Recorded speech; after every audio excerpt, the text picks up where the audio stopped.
Bonjour à tous et bienvenue sur cette vidéo consacrée à mes lectures en cours.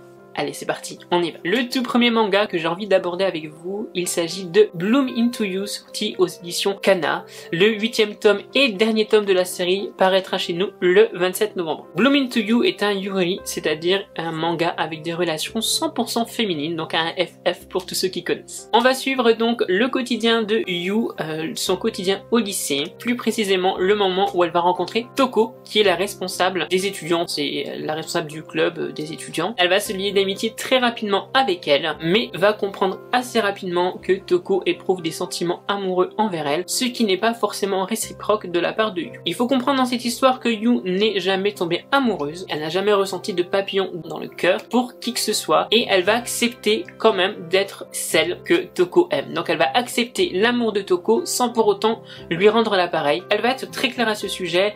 Oui, je veux bien que tu m'aimes, mais non, mes sentiments ne sont pas forcément réciproques. Tout au long de ce récit, on va suivre donc Yu qui va essayer de déchiffrer ses propres sentiments, qui va essayer de découvrir si elle aime ou non Toko, si ça lui plaît finalement d'être la petite amie de la responsable des élèves, ou est-ce que tout simplement elle fait ça pour faire plaisir parce qu'elle est gentille et que c'est une bonne patte. J'en suis au tome 4 de cette série et j'adore parce que déjà les dessins sont plus que sympathiques et rend parfaitement l'histoire que l'on suit. Jamais on ne s'ennuie, même si effectivement c'est un manga tranche de vie, on ne s'ennuie jamais, que ce soit avec le quotidien de Yu ou avec le quotidien de Toko ou tous les personnages secondaires qui gravitent autour de nos deux protagonistes. Il n'y a pas de scène de sexe dans ce manga, en tout cas pas dans les 4 premiers tomes. Je ne sais pas pour la suite, je n'ai pas encore lu la suite, ça ne serait tardé. C'est vraiment de l'amour pur, de l'amitié, c'est vraiment tout doux à suivre, donc vous pouvez foncer si vous êtes frileux avec ce genre de scène. Ce manga n'en contient pas. C'est mon yuri préféré. J'avais essayé Citrus qui est sorti aux éditions Taifo Comics, mais finalement par la suite ça ne l'avait pas fait. En tout cas avec celui-ci c'est le cas, donc je ne peux que vous le recommander. Il me semble, si je ne dis pas de bêtises, qu'il y a un animé qui est sorti,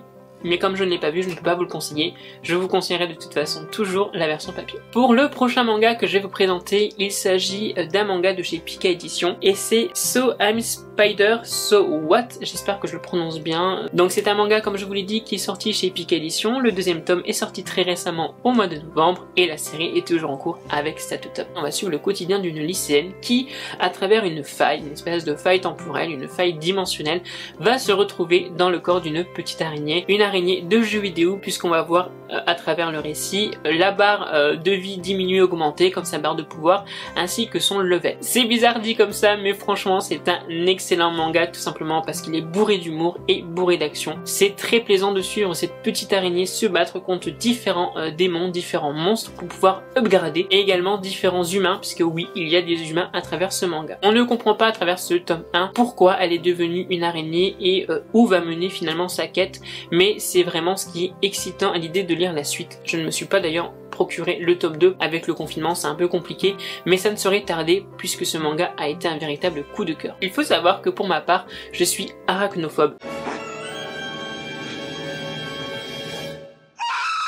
Je n'aime pas les araignées, je n'aime pas du tout les araignées, je les trouve pas sympathiques du tout à regarder et je les fuis plus que je ne les tue. Parce que bon, après, chaque être vivant mérite de vivre, mais vraiment là pour le coup, j'en ai très peur, donc c'était pas gagné avec ce manga. Pourtant, quand j'ai mis le nez dedans, au final, c'était une incroyable surprise puisque cette araignée est incroyablement attachante et que l'histoire se passe vraiment, ça se lit vraiment très facilement, c'est très fluide et elle est vraiment très drôle quand elle essaie de faire des pauses parce que bah oui, elle a compris qu'elle était humaine, elle s'en souvient qu'elle était humaine, elle comprend pas pourquoi elle est devenue une araignée, et vraiment de la voir se dépêtrer avec tout ça, de la voir prendre confort dans ce corps, je sais pas comment expliquer, mais c'est vraiment trop drôle et tellement attachant. On a envie de connaître la suite et j'ai hâte de pouvoir lire ce tome 2, je ne peux vraiment que vous le conseiller. Le dernier manga que je vais vous présenter, il s'agit de Magical Girl Sight, le 14e tome, paru aux éditions Akata. Le manga est toujours en cours chez nous et au Japon également, et le prochain tome sortira au mois de janvier 2021.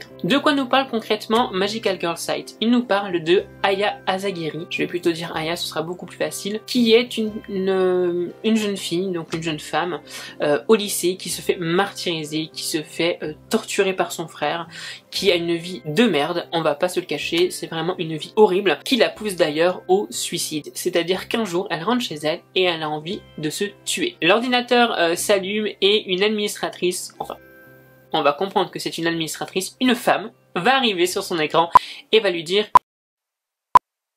écoute, je sais que tu es dans le malheur, je sais que tu as envie de mourir, mais je vais t'offrir une baguette magique et grâce à cette baguette magique là, tu pourras répandre le malheur et tu pourras te sentir finalement mieux et te venger des personnes qui t'ont fait du mal. Okidoki, Smokey. The Oscar goes to... Arya n'en croit pas un mot, mais finalement ne met pas son suicide à jour en fait. Elle dit très bien, je vais passer la nuit et je verrai bien comment ça se passe demain. J'ai certainement rêvé, c'est certainement une blague. En ouvrant son casier, elle découvre une baguette magique, donc une baguette magique en forme de pistolet, puisque oui, on n'est pas dans Cardcaptor Sakura, c'est un manga plutôt dark et plutôt gore. Donc une baguette magique en forme de pistolet qui va lui permettre d'utiliser un pouvoir spécial et se venger en quelque sorte effectivement des gens qui lui ont voulu du mal. À travers les 14 premiers tomes, on découvre d'autres Magical Girls, on découvre d'autres administratrices et on découvre le plan sordide que ces administratrices ont pour le monde à travers ce qu'ils appellent le plan Tempeste qui mettra le monde à mal ainsi que tous ces humains. Ce manga est juste incroyablement bon. Déjà il était fait par l'auteur qui a fait Magical Girl of the End, mais pour le coup je trouve que Magical Girl 7 est un peu au-dessus au niveau du manga en lui-même, au niveau du what the fuck et au niveau de la compréhension. Je m'étais un peu perdu dans Magical Girl of the End avec tous ces décalages temporels,